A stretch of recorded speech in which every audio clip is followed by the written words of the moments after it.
En France, les prémajeurs sont plus contraints par les lois par rapport à leurs âges, contrairement à d'autres pays comme l'Allemagne par exemple, qui elle autorise le choix de religion à 14 ans et le droit de vote à 16 ans. Pour vous, les prémajeurs ont-ils moins de droits et plus de contraintes que les adultes ? Alors, les prémajeurs, malheureusement, c'est une notion qui n'existe quasiment pas en France. Mais normalement, effectivement, elles doivent avoir des droits qui commencent à se rapprocher de ceux des adultes et des contraintes en moins. C'est comme ça que ça se passe dans d'autres pays comme la Suisse, l'Allemagne, je pense aussi à l'Angleterre, en particulier l'Écosse. Malheureusement, en France, c'est une notion, on a beaucoup de mal à l'intégrer parce qu'on est dans le droit romain et on passe directement du statut de nourrisson au statut d'adulte, il n'y a pas de transition en droit. Je pense que les prémajeurs, ils ont plus de contraintes que les adultes. Je pense aussi que passer le permis plus tôt, ça nous faciliterait un peu la vie. Seriez-vous pour une majorité progressive en France ? Je pense que d'un point de vue éducatif, c'est une bonne chose et on y arrive petit à petit, ne serait-ce qu'avec le permis pour les jeunes à partir de 16 ans. Oui, ce serait mieux pour les jeunes qui veulent avoir plus de droits avant leurs 18 ans, par exemple, pour passer le permis avant.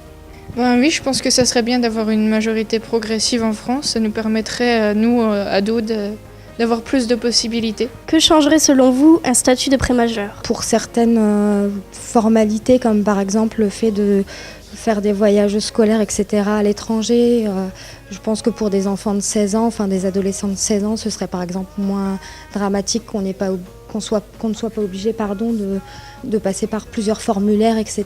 Je pense aussi pour certaines autorisations d'activité. Je pense que ce serait plutôt oui pour des questions ou même de travail, plus de liberté à ce niveau-là en fait.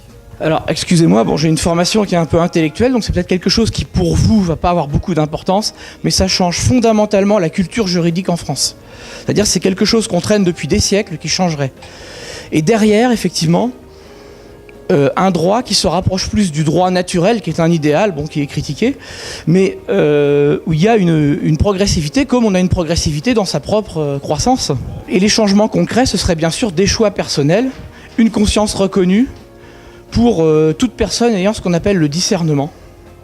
C'est-à-dire qu'actuellement, il y a quand même les moins de 18 ans sont exclus d'un certain nombre de droits de l'homme qui sont des droits de l'homme fondamentaux.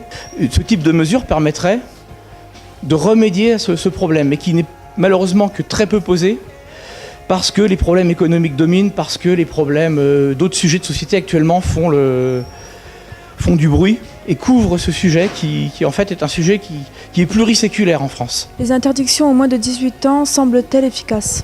Alors je dirais que dans un lycée, on est bien placé pour savoir que ces interdictions ne sont pas vraiment efficaces, que les personnes qui veulent les transgresser sont capables assez facilement de le faire.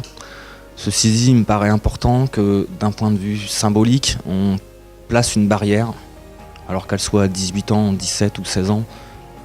J'ai pas forcément un avis définitif dessus, ça dépend un petit peu des situations. Même si ce ne sont pas des solutions qui sont très efficaces dans la pratique, il me paraît important de fixer un âge limite pour un certain nombre d'activités ou de pratiques. Alors non, les interdictions ne me semblent pas du tout efficaces aux mineurs parce qu'on peut voir partout des mineurs fumer alors qu'ils n'ont pas le droit ou utiliser de l'alcool dans des fêtes. On peut voir que même mineurs, on peut se procurer tout ce dont on n'a pas le droit d'avoir. Pensez-vous que les prémajeurs doivent être le seul juge de leur orientation scolaire ? L'orientation, c'est un choix complexe. Effectivement, prémajeur ou pas prémajeur, on est tous... c'est vous les premiers acteurs de votre orientation. Après, pour moi, il faut ne pas oublier de prendre tout un ensemble de paramètres. Et donc, c'est pour ça qu'au quotidien, vous êtes aidés par des professionnels. Donc, effectivement, les conseillers d'orientation, mais également les professeurs principaux, le lycée. La famille a également un rôle très important et à ne pas oublier. Donc, pour moi, vous êtes les premiers acteurs de votre orientation. Avez-vous d'autres choses à ajouter ? Oui, en ce qui concerne la progressivité, il y a un gros défaut qu'on a déjà en France dans les gens qui portent le projet, c'est de mettre une deuxième limite à 16 ans qui finalement demeure aussi arbitraire, alors qu'il faudrait une vraie progressivité. Je donne un exemple pour l'orientation scolaire. Comme il y a une progressivité du droit pénal, c'est-à-dire qu'à 13 ans on peut aller en prison, puis à 16 ans il y a un deuxième seuil pénal, on pourrait envisager par exemple entre 13 ans et 16 ans double signature avec les parents pour l'orientation scolaire et puis pour d'autres choses. Puis à partir de 16 ans, c'est l'adolescent qui décide seul. Ce qui fait qu'on aurait vraiment des paliers qui suivraient les paliers pénaux.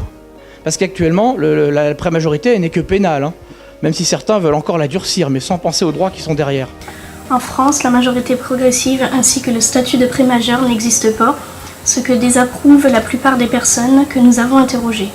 De plus, la France est l'un des derniers pays à ne pas posséder ce statut, contrairement à d'autres pays, comme par exemple l'Allemagne ou la Suisse.